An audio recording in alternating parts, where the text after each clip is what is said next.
الحمدللہ رب العالمین والصلاة والسلام علی سید الانبیاء والمرسلین وعلی آلہ واصحابہ اجمعین اما بعد فاعوذ باللہ من الشیطان الرجیم بسم اللہ الرحمن الرحیم ذلک ان لم یکن ربک مہلک القری بظلم واہلها غافلون۔ سورہ انعام آیت نمبر 131 جو آج ہمیں پڑھنا ہے انشاءاللہ، ٹھیک ہے۔ آپ نے 130 ہے یا 31؟ 130 پڑھنی ہے جی۔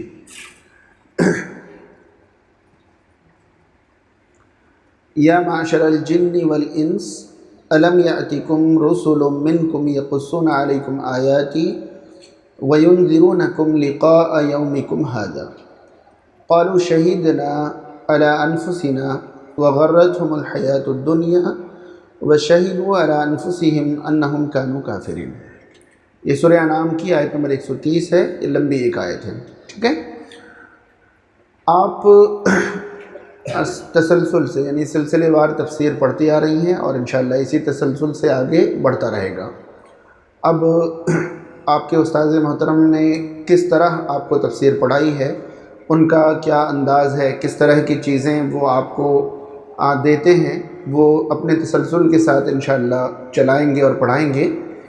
میں خصوصی طور پر تفسیر کلاس میں بیٹھنے سے متعلق چند چیزیں آپ کو اضافی طور پر بتانا چاہوں گا انشاءاللہ۔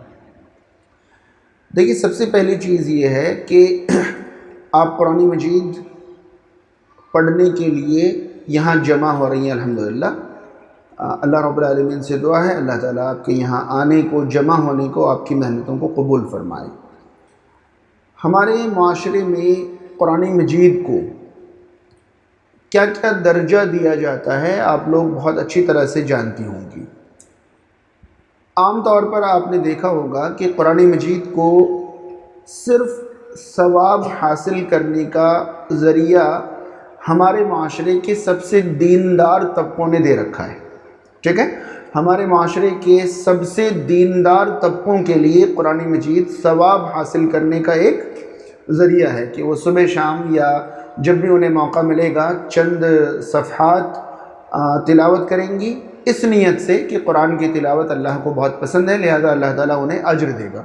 لیکن انہیں یہ نہیں معلوم ہوتا ہے کہ وہ تلاوت کیا کر رہی ہیں، کیا پڑھ رہی ہیں، ان کا معنی کیا ہے، ان کا مفہوم کیا ہے، یہ انہیں نہیں معلوم۔ اگر آپ اس درجے سے نیچے اتریں، یعنی سب سے دیندار طبقے سے تھوڑا سا نیچے اتریں، تو آپ کو ملے گا کہ اس کے بعد والا طبقہ تو قرآن مجید کو صرف بگڑی بنانے کے لیے استعمال کرتا ہے۔ کس کے لیے؟ بگڑی بنانے کے لیے، یعنی قرآن مجید گھر میں رکھا ہوا ہے تو اس سے برکتیں نازل ہوں گی، ٹھیک ہے۔ پتہ نہیں یہاں پر ہے یا نہیں، ہمارے وہاں رامپور میں جب لڑکیاں گھر سے رخصت ہوتی ہیں شادی ہو کر تو انہیں برکت کے لیے قرآن کا نسخہ دیا جاتا ہے کہ یہ لے کر جاؤ، تمہارے سسرال میں کیا رہیں گی؟ برکتیں رہیں گی۔ تو دیندار سے نچلے طبقے میں اتریں تو قرآن مجید کو کس مقصد کی کتاب مانی گئی؟ برکت کی، گھر میں رکھیں گے تو برکت آئے گی، ساتھ میں لے کر جائیں گے تو برکت آئے گی۔ یا پھر قرآن مجید سے انہیں پریشانیوں کا حل چاہیے۔ کیا چاہیے؟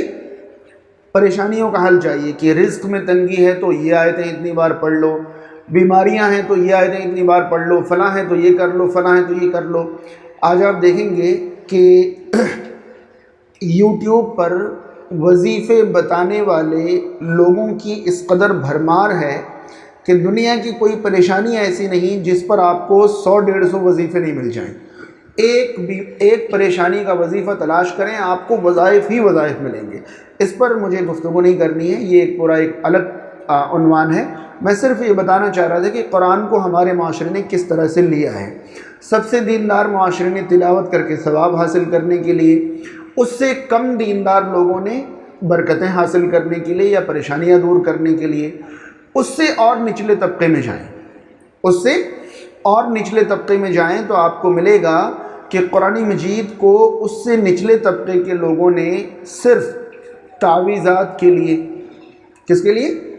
تعویذات کے لیے، کہ قرآن کی فلاں آیتیں لکھ کر پینے سے یہ ہو جاتا ہے، باندھ لینے سے یہ ہو جاتا ہے، نقش بنا لینے سے یہ ہو جاتا ہے، یا مشکل گھڑیوں میں قسمیں اٹھانے کے لیے قرآن کا استعمال ہوتا ہے۔ ٹھیک ہے، جب بھی کوئی جھگڑا ہو، لڑائی ہو، بات ایک طرف نہیں طے ہو رہی ہو تو قرآن اٹھا کر قسم کھاؤ۔ ٹھیک ہے، تو قرآن کے ذریعے فیصلے کرانے کے لیے استعمال کیا جاتا ہے۔ جبکہ اگر آپ غور کریں تو ان میں سے کوئی بھی مکمل مقصد نہیں ہے۔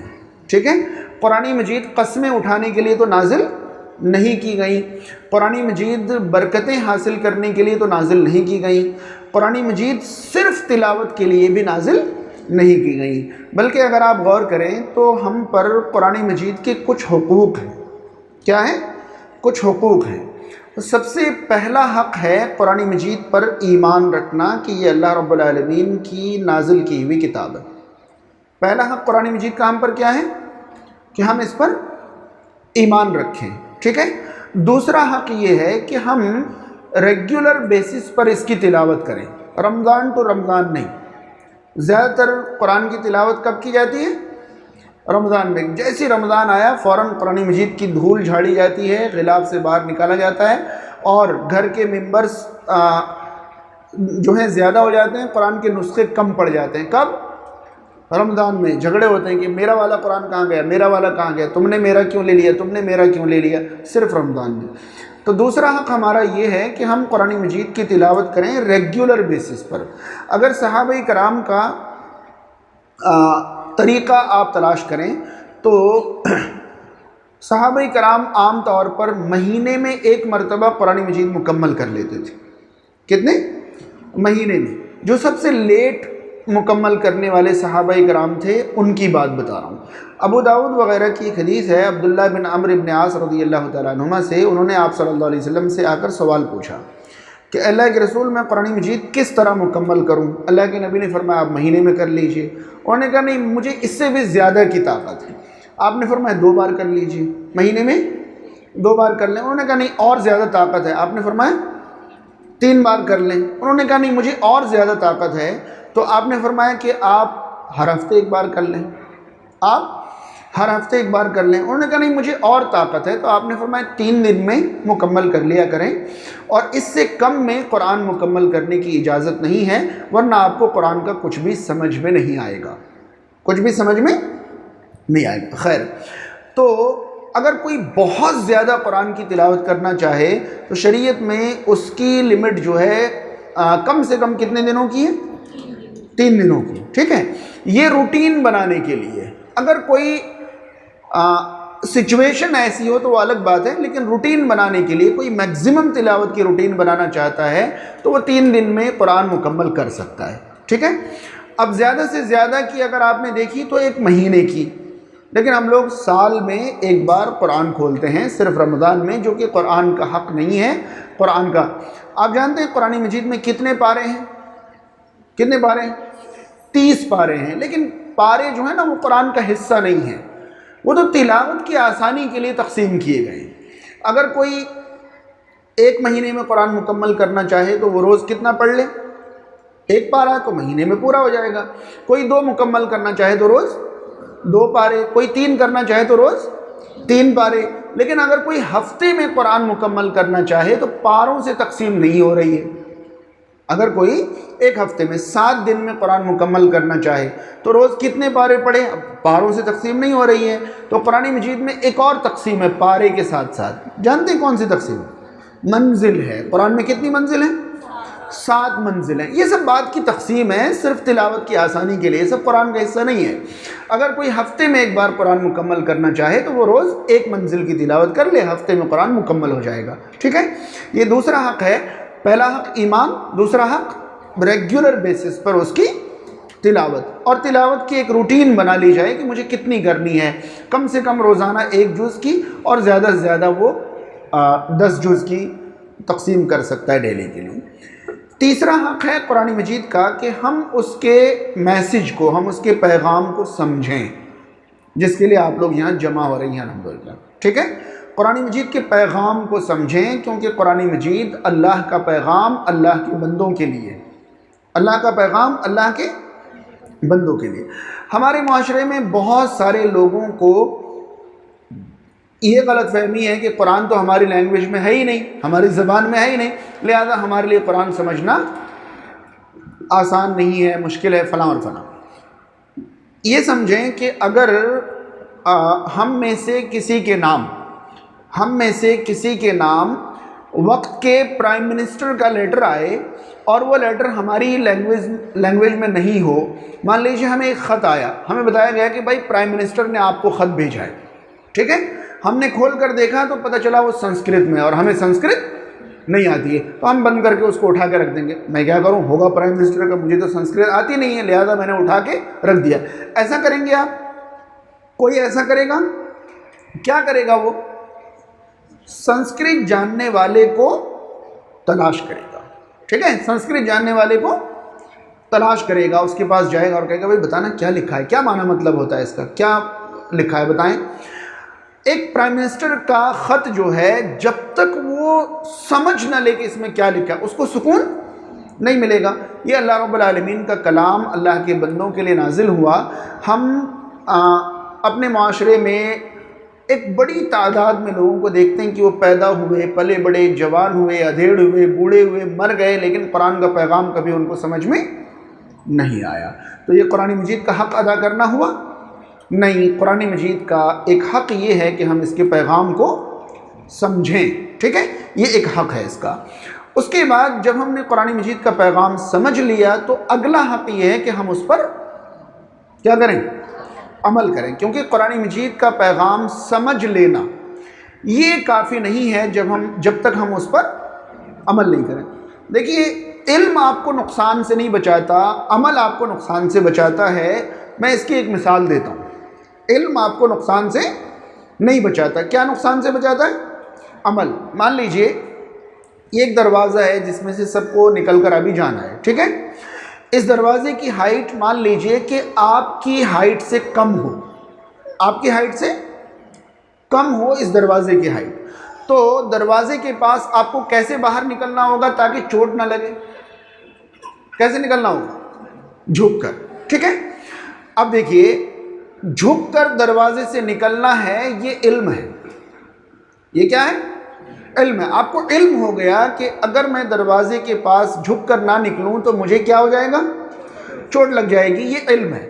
اور وہاں جا کر آپ اکڑیں کہ مجھے تو پتہ ہے کیوں چوٹ لگے گی، اور آپ نہیں جھکیں تو لگ جائے گی۔ یعنی علم جو ہے چوٹ سے بچانے کے لیے کافی نہیں ہے، چوٹ سے بچنے کے لیے آپ کو کیا کرنا پڑے گا؟ عمل کرنا۔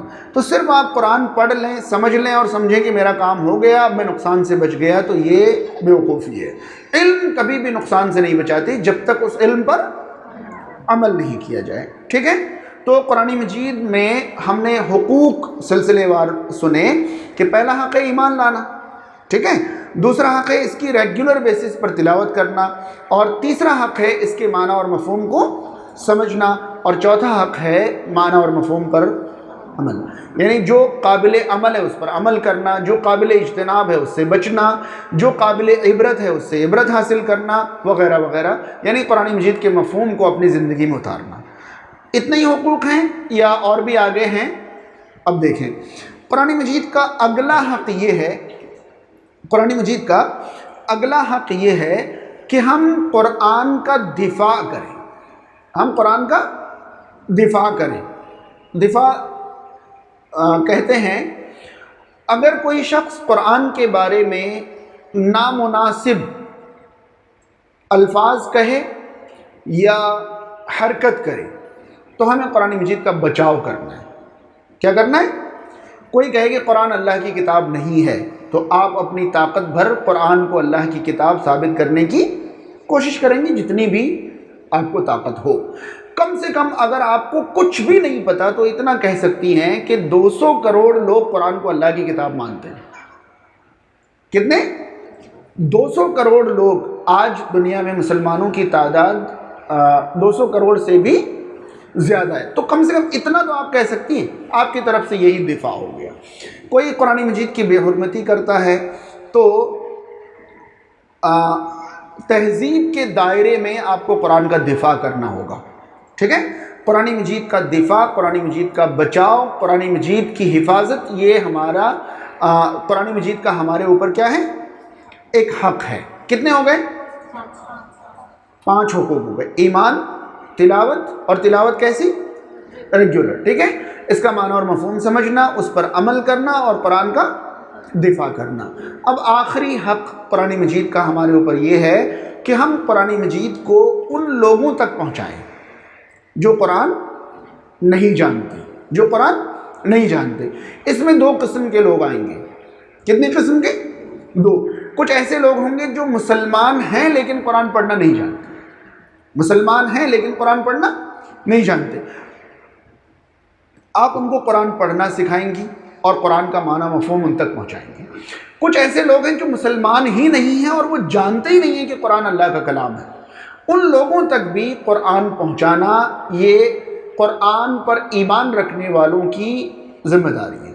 قرآن مجید کا ایک حق ہے کہ ہم اسے ان لوگوں تک پہنچائیں جو قرآن نہیں جانتے، مسلمان ہوتے ہوئے ہو یا مسلمان نہیں ہوتے ہوئے ہو، جیسے بھی ہو، جو لوگ قرآن مجید کو نہیں جانتے ہمیں ان تک قرآن مجید کو کیا کرنا ہے؟ پہنچانا ہے، ٹھیک ہے؟ یہ قرآن مجید کے حقوق ہیں جو ہمارے ذہن میں رہے۔ کتنے حقوق ہو گئے؟ 6 حقوق ہو گئے۔ اب آئیے ہم قرآن مجید کی تفسیر پڑھنے کے بارے میں کچھ باتیں ذہن میں رکھیں۔ دیکھیے، قرآن مجید کی تفسیر کے جو اصول علماء تفسیر نے لکھے ہیں، یعنی جن علماء نے قرآن مجید کی تفسیر لکھی ہے، تو تفسیر کے جو اصول علماء کرام نے لکھی ہے کہ قرآن مجید کی تفسیر کیسے ہونی چاہیے، قرآن مجید کی تفسیر کیسے ہونی چاہیے۔ ممکن ہے کہ آج آپ تفسیر پڑھ رہی ہیں، کل اللہ تعالیٰ آپ کو تفسیر پڑھانے کا موقع دے دے، کل اللہ تعالیٰ آپ کو تفسیر پڑھانے کا موقع دے دے، تو آپ یہ باتیں ذہن میں رکھیں۔ قرآن مجید کی تفسیر سب سے پہلے، قرآن مجید کی تفسیر سب سے پہلے قرآن مجید سے ہی کرنے کی کوشش کرنی۔ قرآن کی تفسیر سب سے پہلے کہاں سے کرنے کی کوشش کرنی؟ قرآن مجید سے، ٹھیک ہے؟ کیونکہ قرآن کی بعض آیتیں بعض آیتوں کو کھولتی ہیں۔ القرآن یفسر بعضہ بعضا، قرآن کا ایک حصہ دوسرے حصے کو کھولتا ہے۔ تو قرآن کی تفسیر سب سے پہلے کہاں سے کرنے کی کوشش کریں گے؟ قرآن مجید سے۔ میں آپ کو ایک مثال دوں۔ اللہ رب العالمین نے قرآن مجید میں ایک جگہ فرمایا، بہت دھیان سے سنیں، وہ داعیات بھی ہیں موجود ہیں، جو لوگ داعیات ہیں اور جو وہاں پروگرام میں تھی وہ اسی عنوان میں یہ باتیں بھی جوڑ لیں جو اب میں بتانا چاہتا ہوں۔ قرآن مجید کی تفسیر قرآن مجید سے ہی کرنے کی ایک مثال میں آپ کو دوں، بہت دھیان سے سنیں۔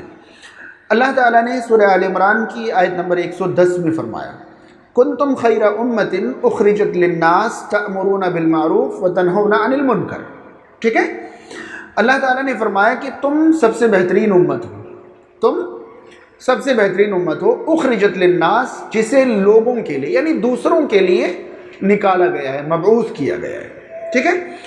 تأمرون بالمعروف وتنہون عن المنکر، تم نیکیوں کا حکم کرو گے اور برائیوں سے منع کرو گے، نیکیوں کا حکم کرو گے اور برائیوں سے روکو گے، ٹھیک ہے؟ یہ سورہ آل عمران کی آیت نمبر 110 ہے۔ اب اس سے پہلے سورہ آل عمران ہی میں، سورہ آل عمران ہی میں ایک اور آیت ہے، وہ ابھی ہم پڑھیں گے۔ اب اس آیت کی روشنی میں، یہ جو آیت میں نے پڑھی کنتم خیر امہ والی، اس آیت کی روشنی میں لگ بھگ ہر کوئی یہ سمجھتا ہے کہ اسلام کی دعوت دینا ہر شخص پر فرض ہے، اسلام کی دعوت دینا ہر شخص پر فرض ہے، ایسا سمجھتا ہے، ٹھیک ہے؟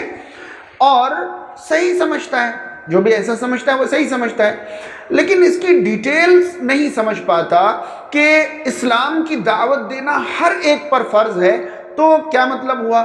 اب خواتین ہیں، یہ اسلام کی دعوت دینے کے لیے کیا کریں، کیسے نکلیں؟ اگر نکلیں بھی تو ہر ایک کے لیے تو ممکن نہیں ہے، اور اگر ہر ایک نکل بھی جائیں تو کیا زندگی میں ایک بار نکلیں تو بس کافی ہو گیا، یا ہفتے میں ایک بار نکلنا پڑے گا یا مہینے میں؟ کون طے کرے؟ سمجھ رہے ہیں؟ یعنی اگر کوئی یہ کہے کہ ہر ایک پر دعوت فرض ہے تو مجھے تو بولنا اچھے سے نہیں آتا ہے، میں تو بول نہیں پاتی ہوں، اگر میں نہیں بولوں گی تو پھر میں نے تو کبھی دعوت دی نہیں. تو ایک بڑا سا مسئلہ ہے کہ ہر ایک پر دعوت فرض ہے. یہ تو ہم آج تک سنتے آئے، لیکن ہر ایک پر دعوت فرض ہے تو ہر کوئی کرے کیسے؟ ہر کوئی کرے کیسے؟ اب دیکھیے صحیح مسلم کی ایک حدیث یہاں ہم اپنے سامنے رکھیں. صحیح مسلم میں ایک مشہور حدیث ہے، من رأى منکم منکرا فلیغیرہ بیدہ. تم میں سے جو کوئی برائی دیکھے چاہیے کہ وہ اسے اپنے ہاتھ سے روک دے. اپنے ہاتھ سے روک دے. ویسے حدیث میں روک دے کا لفظ نہیں، بدل دے کا لفظ ہے. جو کوئی برائی دیکھے اسے اپنے ہاتھ سے بدل دے. اور یہاں ہاتھ سے مراد طاقت ہے. یہاں ہاتھ سے مراد کیا ہے؟ طاقت. یعنی تم میں سے جو کوئی برائی دیکھے اس کے لیے ضروری ہے کہ وہ اسے اپنی طاقت سے بدل دے. ہاتھ سے مراد کیا ہے؟ طاقت، زور سے بدل دے.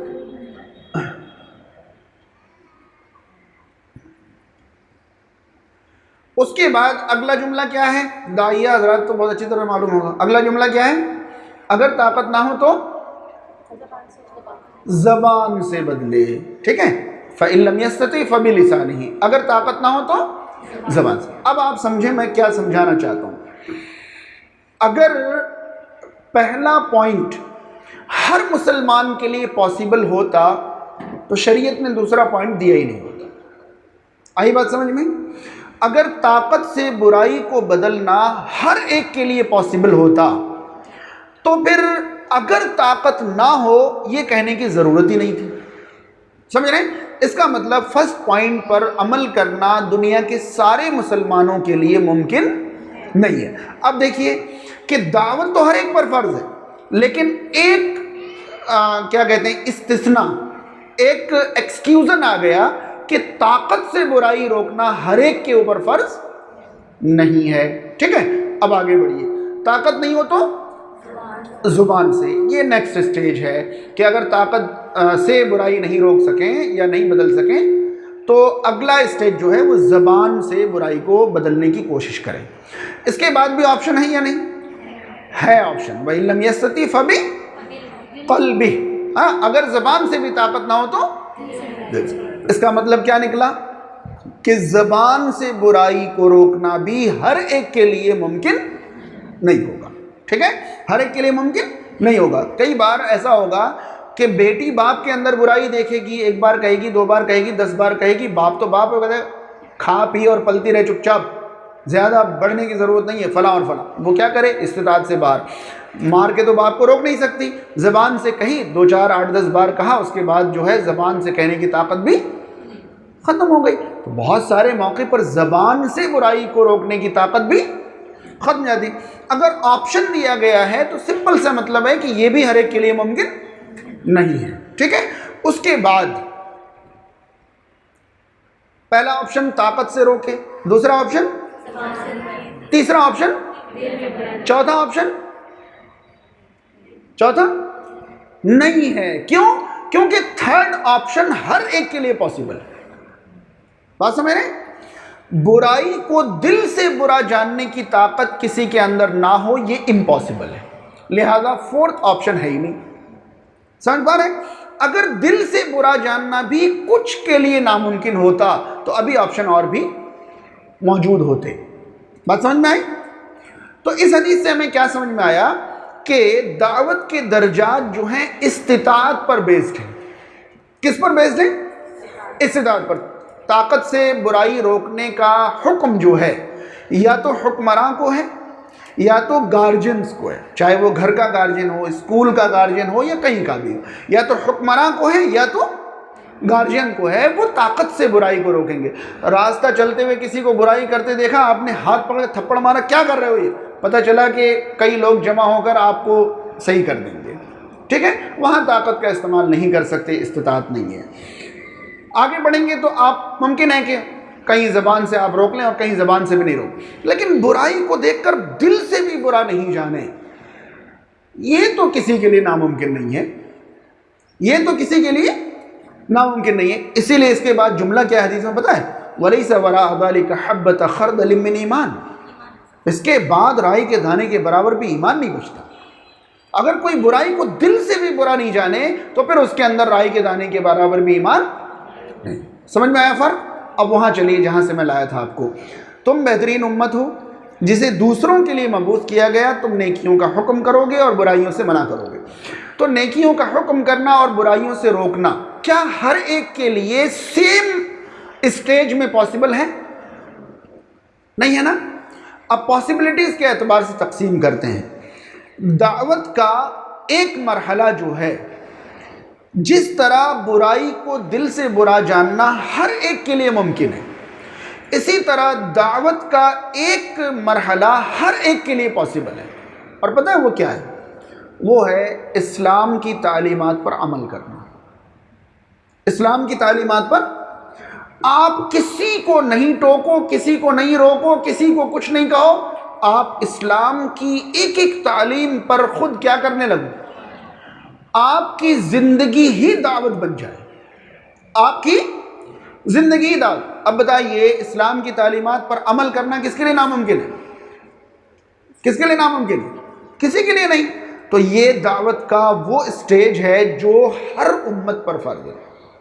اب آپ کو یہ پریشان ہونے کی ضرورت نہیں کہ ہفتے میں کتنے دن کریں، مہینے میں کتنے دن، سال میں کتنے دن، کتنی دور جائیں، 1 کلومیٹر نکلیں، 10 کلومیٹر نکلیں، یا شہر چھوڑ کر جائیں یا ملک چھوڑ کر جائیں، پریشان ہونے کی ضرورت نہیں۔ اب آپ کو میں بتاؤں کہ اگر آپ پورے صحابہ کرام اور صحابیات کی زندگی پڑھیں تو آپ کو ملے گا صحابہ اور صحابیات نے دعوت کے نام پر سب سے بڑے پیمانے پر جو کیا ہے وہ یہی تھا۔ انہوں نے اپنی زندگی کو اسلام کی دعوت کی مثال بنا دی تھی۔ لوگ ان کی سچائی دیکھ کر مسلمان ہو جاتے تھے، لوگ ان کی امانت داری دیکھ کے مسلمان ہو جاتے تھے، لوگ ان کا وعدہ پورا کرنا دیکھ کے مسلمان ہو جاتے تھے، لوگ ان کی زندگی دیکھ کر کیا ہو جاتے تھے؟ مسلمان ہو جاتے۔ بے شمار مثالیں میں آپ کو شریعت سے ایسی بتا سکتا ہوں جہاں غیر مسلموں کو صرف کیریکٹر پیش کر کے چھوڑ دیا گیا، دعوت ہی نہیں دی گئی، دعوت دی نہیں گئی۔ تو دعوت کی سب سے وسیع قسم جو ہے اپنے آپ کو اسلام کی مثال بنا لینا، ٹھیک ہے؟ اب دیکھیے آج ہمارے زمانے میں لوگ اسلام کو سمجھنے کے لیے مسلمانوں کو دیکھتے ہیں اور حد سے زیادہ اسلام سے نفرت کرنے لگتے ہیں۔ اس کی وجہ کیا ہے؟ اسلام کے ماننے والوں نے اپنی زندگی اتنی بدترین کر لی ہے کہ ان کی زندگی سے اسلام ہی برا لگنے لگتا ہے۔ سمجھ رہے ہیں؟ کوئی کرائم ایسا نہیں ہے جس میں مسلمان ٹاپ پر نہیں، ساری برائیاں بڑے درجے میں مسلمانوں کی ہیں۔ یہاں تک کہ آج تو حالات یہ ہیں کہ آپ ہندوستان کے کسی بھی شہر میں مسلم ایریے میں چلے جائیں تو آپ کو پوچھنے کی ضرورت نہیں ہوگی یہ مسلم ایریے ہیں، آپ کو جاتے ہی سمجھ میں آ جائے گا کہ ہم کس ایریے میں آ گئے۔ مسلمان کیسے سمجھ میں آ جائے گا؟ کیسے سمجھ میں آ جائے گا؟ گندگی وغیرہ سے، تنگی وغیرہ سے، آپ کو کہیں بھی پورے آپ نارتھ سے لے کر ساؤتھ میں کسی بھی شہر میں چلے جائیں آپ کو سمجھ میں آ جائے گا کہ آپ آ گئے اس ایریے میں۔ تو بہرحال کسی بھی طرح سے مسلمان، جبکہ یہ مسلمان اس اسلام کے ماننے والے ہیں جس اسلام نے پاکیزگی اور صفائی کو آدھا ایمان قرار دیا تھا۔ پاکیزگی اور صفائی کو آدھا ایمان قرار دیا، طہور شطر الایمان کہا تھا جس نے کہ پاکی اور صفائی آدھا ایمان ہے۔ ان محلوں کا یہ حال ہے، آپ ادھر جائیں تو آپ کو ملے گا فنا فنا۔ آپ مسلمانوں کے محلے میں جائیں، نواب تو چلے گئے، نوابی چھوڑ گئے، 10 بجے 11 بجے انگڑائیاں لیتے ہوئے محترم ابھی بیدار ہو رہے ہیں۔ آپ غیر مسلم محلے میں جائیں، 4 بجے 5 بجے صبح سے آپ کو چہل پہل نظر آنے لگی، ٹھیک ہے؟ آپ مسلم محلے میں جائیں تو 2 بجے 2:30 بجے ہمارے محترم حضرات جو ہیں وہ چائے کے ہوٹلوں میں بائکوں پر بیٹھ کر مختلف جگہوں بیٹھ کر ہندوستان کو چلانے کی کوشش کر رہے ہوتے ہیں۔ ہندوستان کو وہاں بیٹھ کر وہ کیا کرتے ہیں پتہ ہے؟ پورا دیش چلاتے ہیں۔ ایسا نہیں ہونا چاہیے تھا، ایسا ہونا چاہیے تھا، یہ فیصلہ غلط ہو گیا، یہ فیصلہ ہونا چاہیے تھا۔ وہ وہاں سے ملک چلانے کی کوشش کرتے ہوتے ہیں۔ دوسری طرف آپ جائیں تو جن کے پاس اتنا بہترین دین نہیں ہے وہ ان سب معاملات میں ہم سے بہتر ہوتے چلے جا رہے ہیں۔ تو ہمارے معاشرے نے اسلام کی ایسی شکل دنیا کے سامنے پیش کی کہ لوگ اسلام سے نفرت کرنے لگے مسلمانوں کے ساتھ ساتھ، سمجھ رہے ہیں؟ تو دعوت کا سب سے پہلا مرحلہ یہ ہے کہ ہم اور آپ اسلام کو اپنی زندگی بنا لیں تاکہ لوگ ہمیں دیکھ کر کیا سمجھیں؟ اسلام سمجھیں. ہمیں دیکھ کر انہیں کیا سمجھ میں آئے؟ یہ تو ہر ایک کے لیے ممکن ہے نا. اگلا مرحلہ دیکھیے. اب سورہ آل عمران کی میں نے کہاں سے بات شروع کی تھی آپ کو یاد ہوگی کہ قرآن کی ایک آیت دوسری آیت کو کھولتی ہے. تو یہاں اللہ تعالیٰ نے فرمایا کہ تم بہترین امت ہو. یہاں تو مخاطب سبھی ہیں، تو یہ حکم تو سب کے لیے، تمام مسلمانوں کے لیے. اب تمام مسلمانوں کے لیے سیم درجے کی دعوت کا حکم اگر فرض کر دیا جائے تو یہ تو امپاسبل ہو جائے گا. ٹھیک ہے. اب اس آیت کو دوسری آیت کھولتی ہے. سورہ آل عمران کی آیت نمبر 103 پڑھیں. وَلْتَكُمْ مِنْكُمْ أُمَّةٌ يَدْعُونَ إِلَى الْخَيْرِ وَيَأْمُرُونَ بِالْمَعْرُوفِ وَيَنْهَوْنَ عَنِ الْمُنْكَرِ وَأُولَئِكَ هُمُ الْمُفْلِحُونَ. ٹھیک ہے. یہاں اللہ تعالیٰ نے فرمایا تم میں سے ایک امہ ہونی چاہیے. وَلْتَكُمْ مِنْكُمْ أُمَّةٌ، تم میں سے ایک امہ، ایک گروہ ہونی چاہیے، ایک ٹیم ہونی چاہیے. اب یہ تم میں سے کون؟ کن میں سے؟ کن میں سے؟ مسلمانوں میں سے. اب مسلمانوں میں سے ایک ٹیم جب آپ بنائیں گے تو اس ٹیم کے علاوہ جو ہیں اس ڈیوٹی سے بری ہو گئے یا نہیں؟ بات سمجھ میں آئی یا نہیں آئی؟ اللہ تعالیٰ فرماتا ہے وَلْتَكُمْ مِنْكُمْ أُمَّةٌ، تم میں سے ایک ٹیم ہونی چاہیے. تو یہ تم میں سے مراد تمام مسلمان ہیں. تمام مسلمانوں سے ہم نے ایک ٹیم بنا لی، تو جو ٹیم بنا لی ان پر کچھ ڈیوٹیز ہم ابھی ڈالیں گے اس آیت کی روشنی میں. تو ان ڈیوٹیز سے ٹیم کے علاوہ لوگ بری ہو گئے نہیں ہو گئے؟ اس کا مطلب یہ ہوا کہ دعوت کا ایک اسٹیج جو ہے تمام مسلمانوں کی ذمہ داری نہیں ہے، بلکہ تمام مسلمانوں کی ایک ٹیم کی ذمہ داری. لیکن ایک مرحلہ تو سب کی ذمہ داری ہے جو ہم نے آیت نمبر 110 سے سمجھا، وہ ہے اسلام پر کیا کرنا؟ عمل کرنا. وہ تو ہر ایک کے لیے کیونکہ وہ پاسبل ہے. اب یہاں کیا کہا جا رہا ہے؟ وَلْتَكُمْ مِنْكُمْ أُمَّةٌ يَدْعُونَ إِلَى الْخَيْرِ، تم میں سے ایک گروہ ہونی چاہیے جو خیر کی دعوت دے. یہاں خیر سے مراد اسلام ہے، اسلام کی دعوت دے. وَيَأْمُرُونَ بِالْمَعْرُوفِ وَيَنْهَوْنَ عَنِ الْمُنْكَرِ، نیکیوں کا حکم کرے اور برائیوں سے منع کر. وَأُولَئِكَ هُمُ الْمُفْلِحُونَ، اور یہی لوگ کامیاب ہونے والے ہیں.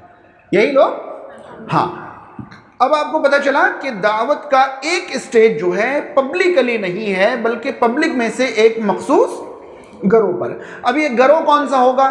اب ظاہر سی بات ہے جب ایک ٹیم بنائیں گے، جب ایک ٹیم بنائیں گے تو دنیا میں کوئی بھی ٹیم بنائے وہ اپنی ضرورت کے مطابق ماہرین کو جمع کرتا ہے تو ہم اس کو ٹیم کہتے ہیں. ہم اس کو ٹیم کہتے ہیں. مثلا کوئی بھی شخص ایک فٹ بال ٹیم بنا رہا ہے. کیا بنا رہا ہے؟ فٹ بال ٹیم بنا. اب جب فٹ بال ٹیم بنا رہا ہے تو اس کو کچھ ایسے ماہرین چاہیے جو سائیڈ سے بہت اچھا کھیلے، کچھ ایسا ماہر چاہیے جو گول کیپنگ اچھی طرح کر لے، کچھ ایسا چاہیے جو بیچ میں اچھے سے کھیل لے، کچھ ایسا چاہیے جو آگے ہے یا نہیں. اب سبھی کو ایک آدمی نے 11 لوگوں کی ٹیم بنائی اور 11 گول کیپر بھر لیے، اس کی ٹیم اچھی بنی نہیں. تو ٹیم ایسے نہیں کہتے کہ آپ 11 لوگ بھر لیں یا 10 لوگ بھر لیں یا 20 لوگ بھر لیں، بلکہ دعوت کی ٹیم بنا رہے ہیں نا، تو دعوت کے ساری ضرورتیں پوری کرنے والے ماہرین ٹیم میں ہوں تب اس کو کیا کہیں گے؟ ٹیم کہیں گے. ٹھیک ہے. خالی علماء بھر لیے تو وہ ٹیم نہیں ہے، اور خالی مالدار بھر لیے تو وہ ٹیم نہیں ہے. کیا مطلب ہوا؟ جب ہم ٹیم بنائیں گے تو اس میں کچھ تو علماء ہونے چاہیے، کچھ مال خرچ کرنے کے قابل پیسے والے لوگ ہونے چاہیے، کچھ طاقت خرچ کرنے والے نوجوان اور طاقتور لوگ ہونے چاہیے، کچھ بہت بہترین مشورے دینے والے بزرگ اور ہنرمند لوگ ہونے چاہیے. ٹھیک ہے. اور اسی طرح سے جتنی ضرورتیں بڑھتی جائیں اسی طرح کے لوگ اس ٹیم میں کیا ہونے چاہیے؟ شامل ہونے چاہیے. تو پتہ یہ چلا کہ ہر معاشرے میں کہہ لیں یا ہر محلے میں کہہ لیں یا ہر شہر میں کہہ لیں یا ہر گاؤں میں ایک دعوتی ٹیم تو ہونی چاہیے. ایک دعوتی ٹیم تو ہونی چاہیے. اور اس دعوتی ٹیم میں خالی کینڈیڈیٹ نہیں بھرنا ہے بلکہ ہر طرح کے لوگ، تبھی ٹیم مکمل مانی جاتی ہے. صرف نمبر پورے کر دینے سے ٹیم نہیں بنتی. ٹھیک ہے. اب اس کے اوپر ایک اور مرحلہ ہے، اس کے اوپر ایک اور مرحلہ ہے. اس کو اور زیادہ آگے سمجھیں. پہلے ہم نے آل عمران 110 پڑھا جس میں ایک ڈیوٹی ڈالی گئی پوری امت پر. کس پر؟ پوری امت. اب پوری امت پر کون کون سی ڈالیں یہ نہیں سمجھ میں آیا, تو ہم نے سمجھنے کی کوشش کی تو پتہ چلا کہ جو چیز سب کے لیے پاسبل ہے وہ ہے اسلام پر عمل کرنا. اس طرح اسلام کی دعوت کو عام کرنا یہ سب کے لیے ممکن ہے. تو آیت نمبر 110 میں وہ ہوا. پھر ہر امت میں ہر امت میں ایک گروہ ہونا چاہیے. وہ ہمیں سمجھ میں آیا کہ ایک ٹیم بنانی ہے اور ٹیم میں ہر طرح کے لوگوں کو رکھنا ہے. اب اس ٹیم سے بھی سپر ایک ٹیم ہونی چاہیے. وہ آپ پڑھیں ہیں سورہ توبہ, قرآن مجید سورہ توبہ آیت نمبر 122 میں.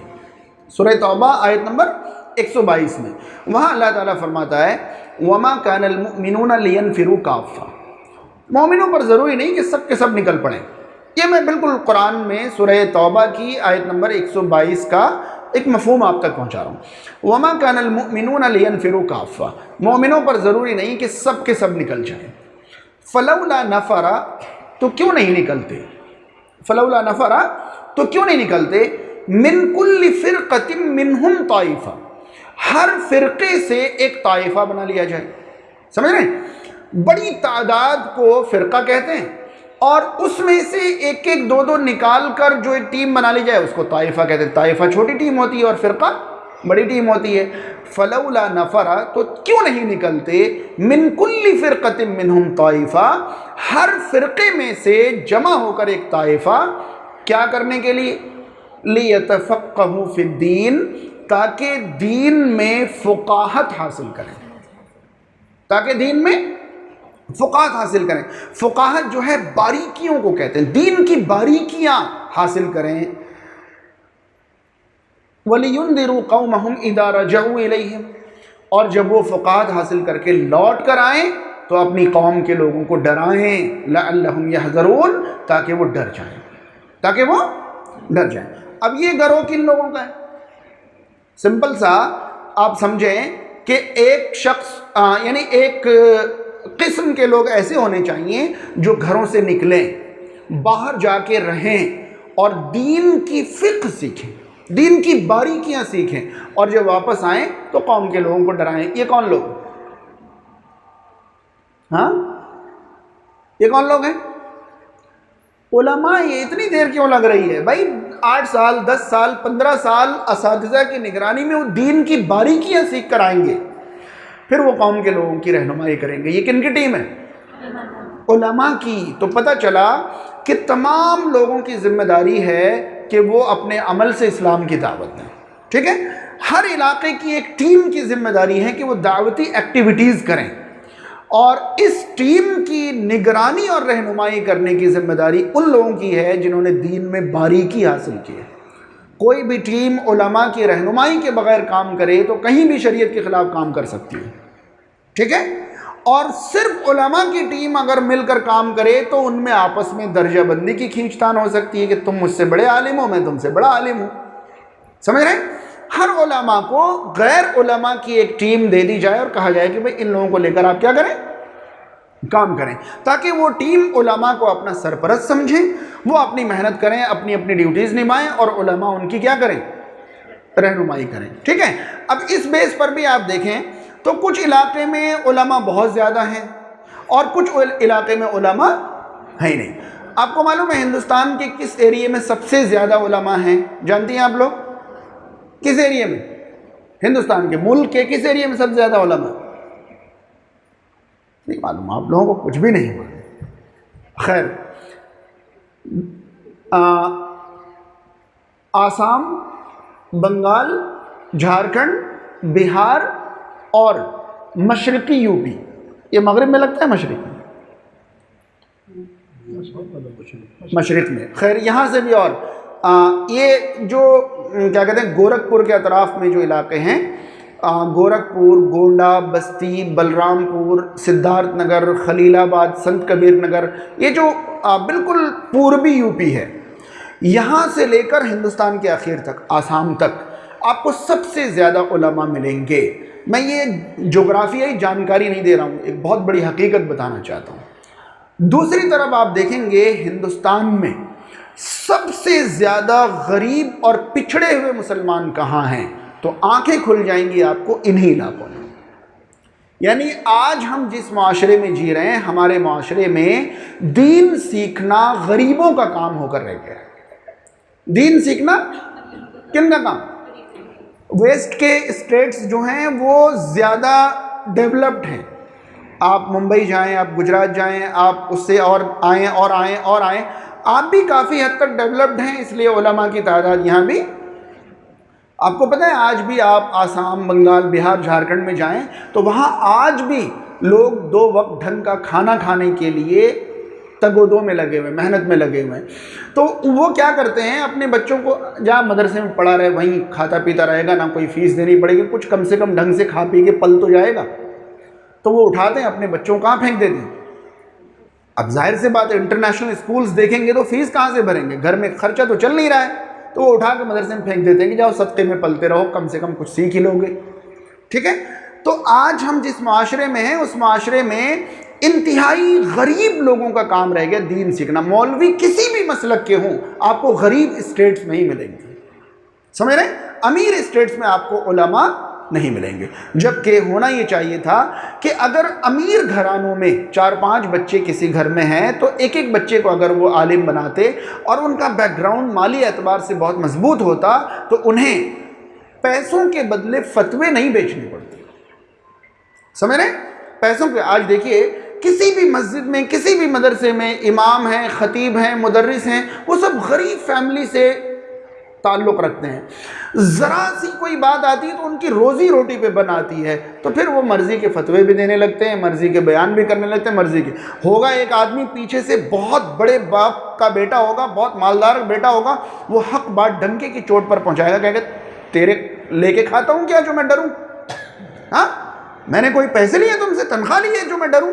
سمجھ رہے ہیں، اس کی بات میں جو طاقت ہوگی، جو اس کی بات میں اثر ہوگا، وہ معاش اور روزی روٹی بنائے ہوئے انسان کی بات میں نہیں آ سکتی۔ یہاں اللہ تعالیٰ نے حکم دیا ہے فلولا نفر من کل فرقۃ منہم طائفہ، ہر علاقے سے کچھ لوگ نکل کیوں نہیں جاتے لیتفقہوا فی الدین، تاکہ وہ دین کی فقاہت حاصل کریں۔ آپ کو معلوم ہے دین کے علم کی 2 قسمیں ہیں، ایک علم ہے عمل کرنے کے لیے سیکھنا اور ایک علم ہے عمل کرانے کے لیے سیکھنا، سمجھ رہے ہیں، دن رات میں کتنی وقت کی نمازیں فرض ہیں، نمازوں کا طریقہ کیا ہے، غسل اور وضو کا طریقہ کیا ہے، اور روزے کیسے رکھے جائیں، یہ سب علم کا وہ حصہ ہے جو ہر مسلمان پر فرض ہے۔ ابن ماجہ کی حدیث ہے علم حاصل کرنا ہر مسلمان پر، کون سا علم؟ جس کے بغیر وہ اسلام پر عمل نہیں کر سکے۔ لیکن دین پر عمل کرتے ہوئے جو دشواری آتی ہے ان دشواریوں کو حل کرنا، یہ علم کی دوسری قسم ہے، اس کو فقاہت کہتے ہیں، اس کو فقاہت کہتے ہیں۔ امام کے پیچھے سورہ فاتحہ پڑھنی چاہیے یا نہیں پڑھنی چاہیے، اب یہ فقیہ کا کام ہو گیا، سمجھ رہے ہیں؟ تو یہ سمجھ لیں کہ علم کی 2 قسمیں، ایک علم بیسک علم ہے کہ ہم نے اسلام پر عمل کرنے کے لیے علم سیکھ لیا۔ ہمارے معاشرے میں بڑا معاملہ ہے کہ عمل بھر علم سیکھ کر لوگ اپنے آپ کو کیا سمجھنے لگتے ہیں؟ عالم اور عالمہ سمجھنے لگتے ہیں۔ عمل بھر علم سیکھا ہے، ابھی فقاہت حاصل نہیں کری ہے، عمل بھر علم سیکھا اور عالم سمجھنے لگے۔ دوسری طرف جنہوں نے فقاہت حاصل کر لی وہ اپنی فقاہت سے لوگوں کو فائدہ نہیں پہنچاتے، اپنی فقاہت سے لوگوں کو فائدہ نہیں پہنچاتے۔ انہوں نے فقاہت سیکھ لی اور اس کے بعد وہ اپنا رتبہ، اپنا عہدہ، اپنا مقام لے کے کہیں بیٹھ گئے۔ تو یہ مسائل ہیں۔ آپ یہاں پر دیکھیں کہ ہم نے صرف ایک مثال آپ کو دی کہ ہم قرآن کی تفسیر کیسے کریں گے، تو پہلا پوائنٹ یہ نکلا کہ ہم قرآن کی تفسیر سب سے پہلے قرآن سے ہی کرنے کی کوشش کریں گے۔ میں نے آپ کو دعوت کی ایک مثال دی کہ ایک دعوت ہر ایک کے لیے ضروری ہے، ایک دعوت مخصوص ٹیم کے لیے، اور اس سے بھی اعلیٰ درجے کا صرف کن کا حق ہے؟ علماء کرام کا، ٹھیک ہے۔ قرآن کی تفسیر کے لیے اگلا جو مرحلہ آتا ہے وہ حدیث سے، قرآن کی آیتوں کی تفسیر کس سے کریں؟ حدیث سے۔ اس کے بعد کا مرحلہ آتا ہے لغت سے، ڈکشنری سے، یعنی قرآن کے حروف کا عربی جاننے والے کس طرح یوز کرتے تھے، لغت سے، ڈکشنری سے ہم قرآن کی تفسیر کرنے کی کوشش کریں گے۔ چوتھا مرحلہ آتا ہے قرآن کی تفسیر کے لیے ہم قرآن مجید کے ماہر علماء کرام کی تفسیروں سے فائدہ اٹھائیں۔ تو یہ سبھی طریقے ہیں۔ اگر کوئی شخص قرآن کو اپنی سوچ سے تفسیر کرنے کی کوشش کرے تو وہ تفسیر قابل قبول نہیں ہے، خاص طور پر جب اسلام کے اصولوں سے ان کی سوچ ٹکرانے لگے، سمجھ رہے ہیں؟ پہلی کوشش قرآن کی تفسیر قرآن سے کرنے کی ہے، دوسری حدیث سے، تیسری لغت سے، چوتھی اسلاف کے اقوال سے، اسلاف کے تفاسیر سے۔ اللہ تعالیٰ ہم تمام کو تفسیر کی باریکیاں سمجھنے اور تفسیر سے جڑے رہنے کی توفیق عطا فرمائے۔ جزاک اللہ